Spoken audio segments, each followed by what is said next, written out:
Grande Gueule sur RMC Story avec pour la dernière de la semaine le tour de la table, l'avocate Marianne Soubré, le prof d'histoire géo Kevin Bossuet, le chef d'entreprise Mehdi Guézard avec la mascotte, la nouvelle mascotte des Grandes Gueules, ce petit mouton, cette petite peluche qui nous a apporté ce matin. J'ai toujours pas compris le symbole, c'est parce que nous sommes tous des moutons, parce qu'il faut, ou arrêtons d'être des moutons. Des psys et des conneries qui suit la tête baissée, c'est un mouton. D'accord, voilà. Très bien. J'en ai beaucoup entendu sur ce plateau, donc je préfère ramener ma mascotte pour, voilà, c'est lui. Magnifique, qu'on peut découvrir sur RMC Story. Voilà. Et puis Fred Hermel est à mes côtés. C'est le moment d'accueillir notre grand témoin de la semaine.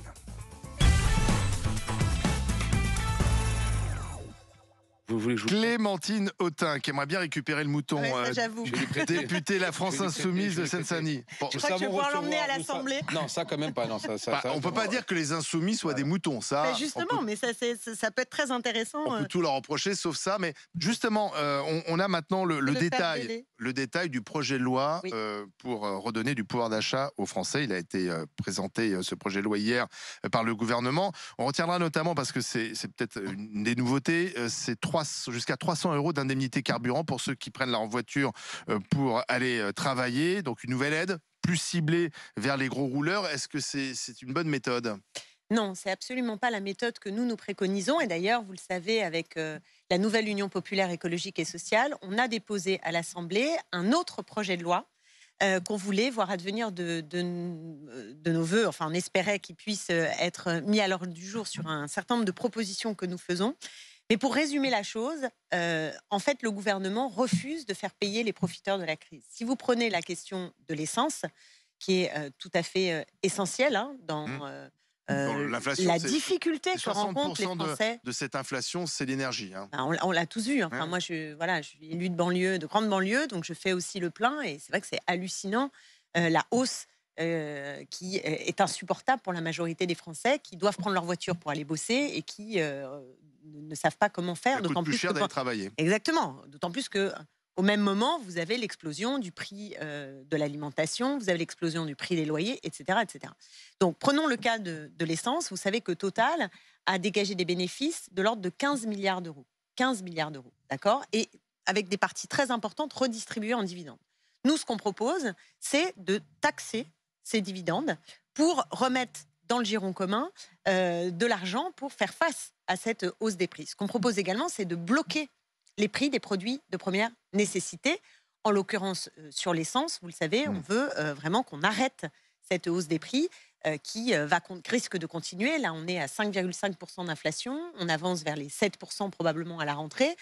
C'est absolument ingérable. Donc nous, on propose de bloquer les prix. Même s'il y a moins d'inflation en France qu'ailleurs en Europe, notamment, on dit le gouvernement, grâce au bouclier qui a été mis en place pour les prix sur l'électricité et le gaz. C'est vrai qu'il y a plus d'inflation en Espagne, en Italie ou même en Allemagne. En tout cas, le compte n'y est pas et on pourrait faire tellement mieux en augmentant les salaires, le SMIC, pour y compris... Jusqu'à combien ? 1500 1500 tout de suite, voilà, plutôt que de faire des chèques.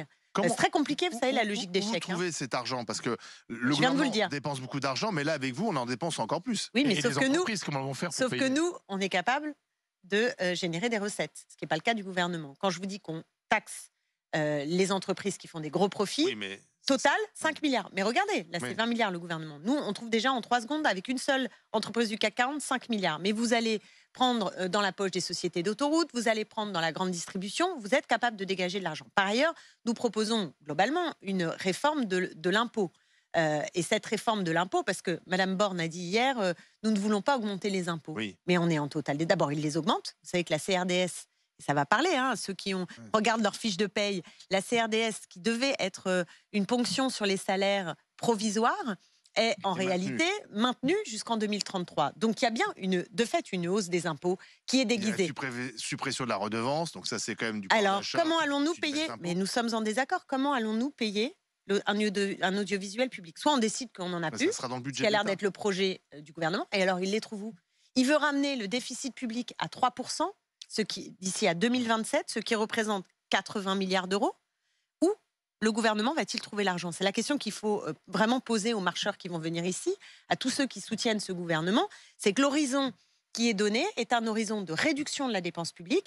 Et en revanche, on ne sait pas aller chercher les recettes. Je vous ai dit, taxation des dividendes, c'est l'activité. Mais quelles mesures pour relancer l'activité fiscale, et c'est une bonne nouvelle. D'ailleurs, c'est grâce à cet argent qu'ils vont financer, c'est ce que j'ai dit Bruno Le Maire. On a des recettes fiscales supplémentaires parce que l'argent est rentré, il y avait la croissance économique. Il n'y a aucune politique de relance de l'activité. Nous proposons un plan qui est un plan de relance de l'activité, notamment sur le secteur de la transition écologique, qui est générateur potentiellement de travail. Donc vous ne voterez pas ce texte? Nous proposons la relance de l'activité par le partage des temps de travail. Par le partage du temps de travail. Écoutez bien cette mesure-là. Mais comme vous avez un contre-programme, est-ce que vous ne voterez rien du projet de loi du gouvernement?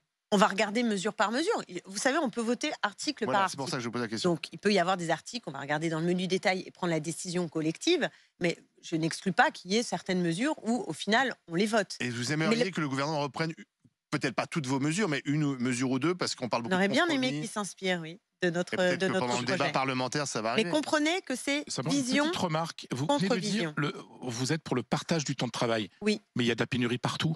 Les entreprises ont du mal à recruter. C'est faux. C'est faux. C'est ce qu'on entend. Alors là, je me permets. Non, mais vous comprenez ma réflexion parce que. Très bien, je la comprends parfaitement et je la comprends parfaitement. Il y a pénurie de main d'œuvre, donc les gens sont plutôt prêts à payer des heures supplémentaires parce qu'il y a personne qui veut. Il y a des secteurs, qui sont dans cet état. Je pense en particulier à la restauration. Oui, et pas que. Moi, vous voulez que je vous dise mon sentiment? Je pense que si on augmentait les salaires, on aurait du personnel. Donc, il faut savoir quelle est la bonne solution pour répondre à cette pénurie. Mais si vous prenez en macro, vous savez, écoutez juste ce chiffre, je vous assure, c'est qu'aujourd'hui, on a un emploi pour 13 chômeurs. Un emploi pour 13 chômeurs. Donc, on a un problème structurel, ce qui n'empêche pas ce que vous décrivez, c'est-à-dire certains secteurs où il y a de la pénurie parce que ce sont des métiers difficiles et très mal rémunérés. Voilà, et très mal rémunérés. La même chose dans les hôpitaux, hein. Moi, je vois bien, chez moi, l'hôpital Robert Ballanger, il y a un problème qui est réel. Il y a des postes. Il y a des postes. Bah oui, mais enfin, les profs, vous avez vu les salaires? Vous avez vu les salaires des profs avec le gel du point d'indice? Et combien et de combien? Sauf que la vie, les gens, c'est de la micro, hein. C'est de la microéconomie. Vous savez, ce qui donne les emplois, ce sont les PME, vous savez. Oui, mais alors il faut protéger les PME et les TPE, ce qui n'est pas le cas aujourd'hui, puisque celles qui sont favorisées, en montant ce sont les grands groupes. Euros, ça va être dur pour beaucoup d'entreprises. Il faut soutenir l'activité des TPE PME. Donc relancer le carnet de commandes, ça c'est quand même important. Donc si vous faites la transition écologique en investissant des milliards, je vous assure pour un paquet de TPE PME, ça va fonctionner. Et on peut avoir des mesures protectrices avec aussi une progressivité de l'impôt qui n'est pas la même pour les entreprises du CAC 40 que pour les TPE PME. Ce qui n'est pas le cas aujourd'hui. Vous savez que proportionnellement, les petites entreprises paient beaucoup plus d'impôts que les grands groupes. Et donc ça, nous le dénonçons. Donc on a des mesures de compensation pour soutenir l'activité des petites et des moyennes entreprises. Clémentine Autain, question des grandes gueules. Marianne Soubré. Oui, moi j'avais juste une question, mais là c'est juste sur les hôpitaux. On reviendra après sur le... oui, mais on n'a pas non plus comme on n'a pas le temps, je vais rester sur... Va directement à ta question. En ce moment, vous êtes effectivement au cœur d'une polémique. Donc je vous ai vu hier justement dans... Ah ça y est, on est déjà sorti du pouvoir d'achat. Parce qu'il nous reste pas beaucoup de temps, ça va très vite. C'est pour ça qu'il m'a... Donc je vous ai vu hier dans l'émission avec Olivier. Je vous ai regardé, j'ai essayé de comprendre. Je vais vous dire ce que j'en ai compris. J'ai compris que quand à Abouaf ça a été écarté, dans un premier temps, vous avez tous dit que c'était à cause des attaques racistes dont il était l'objet, que vous avez préféré écarter sa candidature compte tenu du contexte. Lui aujourd'hui dit, ça n'est pas vrai, j'ai été écarté parce qu'il y avait des accusations contre moi. C'est ce que j'ai compris, hein, je me permets tout de suite là. En fait, ce qui s'est passé, c'est que on l'a écarté. Voilà. C'est-à-dire qu'on a eu des témoignages. On a eu des témoignages dont j'ai été dans le cadre de destinataire, pas dans le cadre de la commission parce que moi j'en fais pas partie. D'accord. J'ai été mise en copie et j'ai moi-même rencontré l'une des plaignantes vis-à-vis de Tahabouaf personnellement. Sachant qu'aujourd'hui il n'y a pas de plainte contre lui. Il n'y a pas de plainte parce que les femmes ne veulent pas porter plainte, parce qu'elles ont peur, parce que la médiatisation est aussi un frein terrible. Plus on en parle, moins elles ont envie de porter plainte, je ne vous cache pas. Alors l'avocate que je suis, juste une parenthèse par rapport à ça, vous avez raison, c'est très bien qu'il y ait un comité, vous êtes le seul parti où il y a un comité et on ne peut que s'en féliciter. Par contre, je vous ai entendu hier dire que les femmes avaient peur de porter plainte, etc. Il y a quand même un gros effort qui a été fait par la police et je ne saurais que vous encourager à les aider, à accompagner les femmes. À le faire. Vraiment, faites-le, parce que vous savez comme moi, et quand on est avocat, on sait que la justice, elle ne doit pas se faire dans votre commission ou ailleurs, elle doit se faire dans les commissariats et ensuite dans les tribunaux. Je suis parfaitement d'accord avec vous, et d'ailleurs je ne cesse de dire qu'un mouvement politique n'est pas la justice. Voilà. Un mouvement politique n'établit pas la vérité. C'est bien de l'entendre. Un mouvement politique, en revanche, a des règles internes de fonctionnement. Et nous voulons prémunir notre mouvement des hommes violents et faire en sorte qu'il y ait également une corrélation, une adéquation entre les principes féministes qu'on affiche et la réalité des hommes que l'on promeut. Donc, on est allé le voir pour lui dire, voilà, tu ne peux pas être investi par la France insoumise au regard des témoignages dont nous disposons.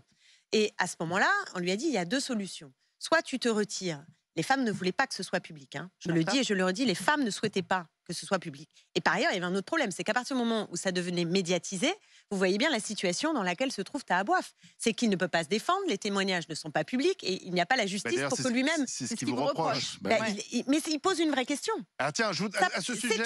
C'est une vraie question. À ce sujet, écoutons... Difficile. Alors écoutons ce que disait son avocat, Maître Bourdon, qui était l'invité ce matin d'Apolline de Malherbe.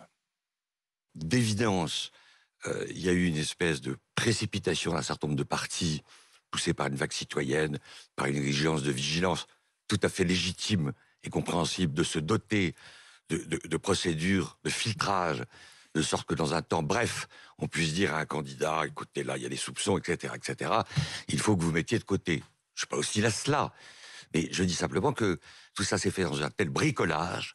Taha Bouaf a essuyé des plâtres très douloureux, très durs, d'un dysfonctionnement, d'une inadaptation de ces mécanismes qui, encore une fois, ont été conçus dans la précipitation. On aurait dû le présenter une narration des faits. Ah oui, c'est ça. Taha Bouaf, si c'est pas finalement ce qu'on lui reproche précisément, et donc il n'y a pas le droit finalement à un débat contradictoire. Exactement. Vous reconnaissez ça, que ça dysfonctionne? Moi, je pense qu'on est devant une difficulté et qu'on n'est pas au bout de l'expérience qu'on a mis, en place. Il a payé un peu les pots cassés, là. Mais d'abord, il n'est pas le seul. C'est pas la première fois qu'on est face à des situations de ce type. C'est pas la première fois, et on n'est pas le seul mouvement où il y a des procédures de cette nature. Donc moi, je ne dis pas que ces procédures sont parfaites. Je dis juste que nous avons pris nos responsabilités, encore une fois, devant des témoignages qui nous paraissaient circonstanciés, qui nous paraissaient graves, et que, en effet, entre plusieurs mots, d'une certaine manière, on a fait un choix, politique. Est-ce que vous lui avez demandé de ne pas expliquer la vraie raison de son éviction et de dire qu'il s'agissait en fait des attaques racistes qui le poussaient à renoncer?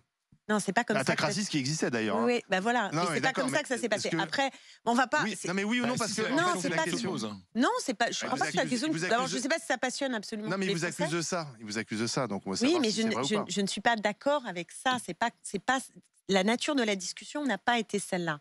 La nature de la discussion était de savoir s'il se retirait ou s'il ne se retirait pas et que nous serions obligés publiquement de dire les raisons pour lesquelles il n'était pas investi. C'était ça le sujet de la discussion. Moi, j'ai découvert son communiqué ensuite. Donc, j'ai compris qu'il avait tranché. Et je pense que c'était souhaitable à ce moment. Pendant 2 jours, vous avez laissé faire pendant 2 jours qu'en fait, ces attaques racistes... Alors, prenez-le dans l'autre sens, Olivier de Pouchon. Le poussait, donc il y a une espèce de manipulation de l'opinion publique. Non, alors prenez-le dans l'autre sens. Qu'est-ce que vous vouliez qu'on dise la vérité? Oui, mais c'était pas pour ça qu'il se retirait. Alors, prenons-le dans l'autre sens. Oui, il fallait dire la vérité. Il fallait dire aux Français la vérité? Bah, bien sûr. Ah, mais je ne le crois pas. Accuser quelqu'un qui, quand même, il n'y a pas de pour 2 raisons. Il fallait dire... Je ne le crois pas, Nous estimons qu'en fonction des témoignages que nous avons, il ne peut pas rester candidat. Je vais vous dire pourquoi. Il y a 2 raisons pour lesquelles ce n'est pas, en effet, le point de vue que nous avions retenu. Le premier, c'est les plaignantes. Entendez cela. Les femmes ne souhaitaient pas que ce soit public. Je vais vous faire une confidence. La victime, la première qui est venue me parler, la femme qui m'a donné la première de visu le témoignage, elle s'est assise en face de moi. La première chose qu'elle m'a dite, c'est « je ne veux pas parler parce que je ne veux pas participer à la campagne contre lui, qui est une campagne raciste et domestique. » Elle m'a parlé à moi. Elle ne veut pas parler publiquement. Entendez-le. C'est terrible. Hein. Oui, c'est terrible. Oui, c'est terrible. Vous savez, mais je suis d'accord que c'est terrible. Les gens d'une communauté ne peuvent pas dénoncer un violeur de la même communauté. C'est quelque chose qui existe. Pourquoi vous préjugez qu'elle est de la même communauté? Non, elle vient vous voir. Elle n'a pas été venir la communauté des insoumis. Non, vous n'avez pas compris. Elle ne voulait pas, par son témoignage public, finalement participer de la campagne. Protéger quelqu'un qu'elle accusait. Pas le protéger, ne pas participer. Elle ne l'a pas protégé. Elle a parlé dans la cellule, d'accord? Elle a parlé dans la cellule. C'est ambigu. Et deuxième point, il y a 2 arguments, si vous pouvez me permettre. Le deuxième, c'était aussi pour Taha Bouaf. À partir du moment où vous savez qu'il n'y a pas de plainte publique, que donc il va être comme il est aujourd'hui, c'est-à-dire accusé d'agression sexuelle grave sur la place publique sans aucune possibilité de se défendre. Vous voyez bien qu'il y a un problème. Vous voyez bien qu'il y a une difficulté. Donc, mais ça, la volonté... c'est le cas pour beaucoup de personnalités.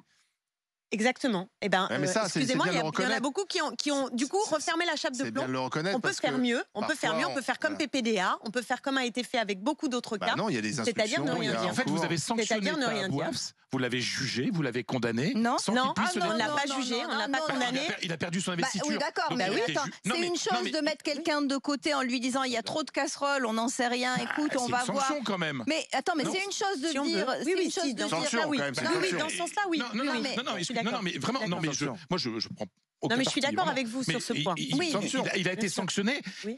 peut-être sur des affirmations erronées. Et qui n'ont pas été C'est- vérifiés.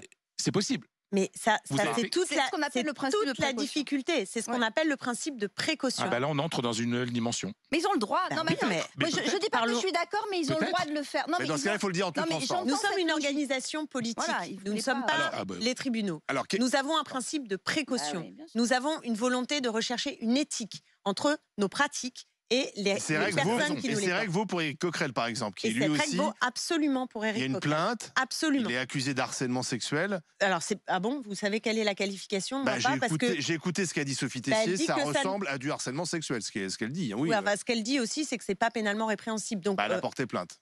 oui, Donc, c'est à alors la justice de le on dire. va voir. Mais là, en l'occurrence, elle a saisi pas elle, la elle est pas cellule. magistrate. Non, mais c'est le même traitement. Elle a saisi Oui. la cellule, d'accord? Et donc, la cellule s'empare de ce sujet D'accord. et va Il n'y aura pas de estimer poids de mesure. qu'il n'y a pas de poids de mesure. Par Parce que Éric Coquerel ne par pèse contre, pas la ce que même je peux vous chose dire- chez vous que non, ta voix. par contre, ce que je peux vous dire, ce que je peux vous dire, Ouais. c'est que les faits n'ont strictement rien Voilà, à voir. C'est ce que j'allais vous dire. D'accord. Voilà, je me Ouais, permets ouais, quand même. C'est important. Et Et c'est bien encore aussi de faire des distinctions. Et On voit que encore les choses moins sont pas si rien simples. et encore plus rien à D'accord. voir avec Monsieur Abad. Non, mais Et c'est j'ai très bien. entendu sur BFM en permanence la comparaison. Vous demandez que Abad démissionne et vous laissez Éric Coquerel. Excusez-moi, entre des témoignages de viol multiples avec usage de drogue pour parvenir à ses fins et ce qu'a raconté Sophie Tessier sur votre antenne, c'est-à-dire une drague insistante avec des mains sur les hanches, pardonnez-moi. D'accord, mais c'est Et bien de faire on des ne peut- distinctions. parce que on ne peut pas, de- ou alors, Parce et qu'on a c'est les l'impression qu'on mêmes- ne faisait plus distinction entre les Pour faits. non, C'est bien. et- non, mais pour comprendre simplement, Ah, non, parce qu'on a- faut écouter les autres faits aussi. Kevin reprochés à Taha Bouaf sont, contrairement aux faits reprochés à Éric Plus grave. Coquerel, pénalement, Plus grave. Ah oui. pénalement, Oui, oui. vous venez, Ah oui. D'accord. pénalement répréhensible. D'accord. Kevin Non, mais comme Bossuet. ça, on comprend. Émilie Oui, Guézard. bah, Kevin Bossuet. Sur la lutte contre les violences sexuelles, je suis évidemment d'accord. Moi, il y a deux choses qui m'ont choqué dans cette affaire. La première chose, c'est que finalement, à chaque fois que l'on critique Taha Bouaf pour ses propos contre la police, tout de suite, on est taxé de raciste, on est taxé d'islamophobe. C'est-à-dire c'est vous qui essentialisez ce jeune homme, Taha Bouaf, alors que moi, très clairement, je m'en fiche de sa couleur de peau, je m'en fiche de sa religion, mais je condamne tous les propos qu'il a pu tenir contre la police, par exemple. Et c'est vrai qu'il y a eu une vague raciste de la part de l'extrême droite, mais je crois qu'il ne faut pas tout mélanger. On peut aussi avoir des critiques républicaines et un débat républicain. Et la deuxième chose, ce que je vous reproche, c'est que vous avez érigé ce garçon comme étant le symbole, finalement, de la jeunesse des banlieues. C'est-à-dire, sauf que moi, des jeunes des banlieues, j'en croise tous les jours. Moi aussi. Oui, Les ben, profs vous en aussi. Seine-Saint-Denis. Ben, il y en Moi a aussi. beaucoup qui aiment la police. Il y en a beaucoup qui aiment la République. Il y en a beaucoup qui ne pensent pas comme Taha Bouaf. Et finalement, vous l'avez érigé comme représentant des banlieues pour le jeter et pour le traiter de tous les noms par la suite. Est-ce que vous n'avez pas l'impression, finalement, d'avoir égratigné l'image de ces jeunes des banlieues? Et moi, j'ai l'impression que finalement, vous ne cherchez plus des électeurs, vous cherchez des victimes. Vous êtes sans arrêt en train de nous raconter, votez pour la NUPES parce que nous, on représente les musulmans. Votez pour la NUPES parce que nous, on lutte contre le racisme, etc. Mais je sais pas, il faut arrêter d'essentialiser les gens. Je connais des gens qui sont musulmans, je connais des gens qui sont d'origine étrangère et qui votent pour Macron ou qui votent pour la droite. Voilà, vous n'avez pas le monopole de la lutte contre l'islamophobie ou de la lutte contre le racisme et c'est ça que je vous reproche.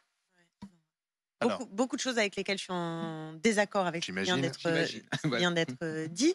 D'abord, je ne crois pas que Taha Bouaf incarne l'ensemble de la jeunesse des banlieues. Heureusement. Je pense également qu'on peut tout à fait critiquer un certain nombre de ses propos, y compris moi. J'ai été d'accord avec certains de ses propos, en désaccord avec d'autres. Traité de raciste. Ah oui. Voilà, et je combats le racisme, donc ça c'est clair.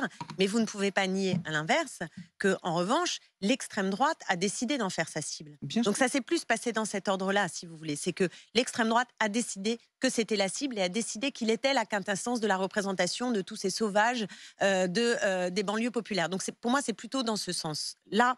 que ça s'est fait. Et ensuite, il y a deux choses qui sont distinctes. Il y a tout ce qui relève de cette campagne raciste, faite aussi de mépris de classe, qui est une chose.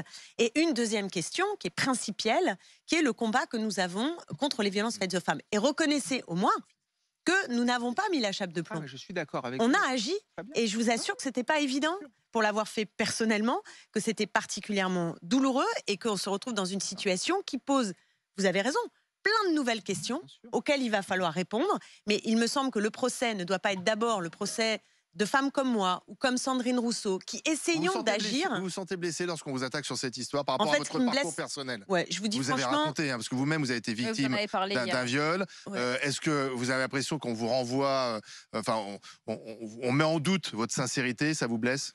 c'est même assez insupportable, il faut être très honnête, c'est d'une violence inouïe. Et que, je le dis, je l'ai déjà dit sur un plateau, mais que personne m'ait demandé à aucun moment si c'était pas difficile pour une femme qui a été victime de viol, d'avoir à traiter cette question-là. Et si on pouvait me parler juste gentiment, sans m'agresser de 25 000 questions, en me mettant sur la sellette, comme si j'avais voulu faire passer je ne sais pas quoi au-dessus du combat, qui est quand même le combat de ma vie contre les violences faites aux femmes, c'est vrai que je ne le vis pas très très bien. Bon, après, je suis une femme politique, vous avez vu, donc je tiens debout, il n'y a pas de souci. Voilà, j'ai le cuir dur, il n'y a pas de problème, mais je trouve ça assez gonflé, pour vous dire les choses franchement. Mehdi Guézard, dernière question, il nous reste 30 secondes. Rapidement, juste... La chose qui me turlupine un peu, c'est le combat de coq qui est en train de se passer à l'Assemblée nationale, entre le Rassemblement national et vous, où non, nous on est le premier parti d'opposition, et j'ai peur que ça fasse une sorte de conflit où rien n'avance, où tout le monde essaie de bloquer pour s'imposer en numéro 1 de parti d'opposition, et que les perdants, ce soit les Français, parce que rien n'avance dans le truc. Et ce que je vous demande, la question que je vous pose, c'est est-ce que vous avez bien pris conscience que ce que vous avez fait, c'est quand même historique, que la NUPES arrive à tellement de parlementaires, c'est historique. Et est-ce que vous avez, est-ce que vous avez pris conscience de ça et qu'est-ce que vous allez faire pour pas tomber dans justement ce piège du blocage? Alors, 10 secondes. Est-ce que vous avez des instructions justement de votre... Enfin, moi, ce qui me tient... Alors, le combat de coq, c'est vraiment pas mon truc. Mais c'est ce qui se passe actuellement. J'espère qu'on n'en est pas là. Je te serre pas la main, je te bloque, il y a un enjeu, par contre, il y a un enjeu, en effet, de savoir qui va prendre le leadership dans l'opposition à Emmanuel Macron, et qui n'est pas qu'une posture de blocage, voyez, de conflit, qui est aussi une posture de perspective politique alternative. Oui. Parce qu'à un moment donné, ça ne va pas tenir, cette histoire. C'est très instable. En moins d'un an, il y a la dissolution. Voilà, c'est très instable. Donc, vous préparez à une cohabitation. Non, à une dissolution. Et donc à une cohabitation derrière. Potentiellement à une dissolution, en tout cas à gouverner à la place de ceux qui gouvernent aujourd'hui, clairement. C'est clair. Merci Clémentine Autain d'être venue dans les grandes gueules. Estelle Denis, salut Estelle. Pour salut la suite, les GG. à partir de midi sur RMC. Quel est le menu, Estelle? Écoutez, on va parler des 20 milliards d'euros en faveur du pouvoir d'achat, des chèques, des aides, suppression de la redevance, indemnité carburant, il y en a pour tout le monde. Mais est-ce que c'est trop? Vous nous appelez. Non, est-ce que c'est trop? Oui. Notre question, c'est est-ce que c'est trop? Voilà. Vous nous appelez au 32-16. Bah oui, oui, bien sûr, mais c'est très bien. Mais nous, on prendra l'inverse. Tu vois, voilà. On parlera également des ralentisseurs illégaux en France. Il y en a 150 000. Est-ce qu'il faut les supprimer? Il y en a même un qui fait 70 cm de haut. C'est dans l'Oise. Autant vous dire si vous avez une petite voiture qui coûte un peu cher, un peu basse. Ah bah exactement. Et puis alors ça c'est vraiment mon sujet. Ça, un salarié sur 3 va faire du télétravail sur son lieu de vacances. Peut-on être aussi efficace sous un parasol qu'au bureau? Et le télétravail prend-il trop de place dans notre société? Vous nous appelez dans la douche. Est-ce que tu peux bosser sous la douche en télétravail? Non mais arrêtez les gars. On sera avec Pierre Rondeau, Jérôme Lavrieux et Thierry Moreau. Mouton, voilà. Ça y est, repart avec ton mouton. On se retrouve lundi. Les grandes gueules seront en direct à partir de 9h. Passez un très bon week-end. RMC, midi 15h. Estelle Midi.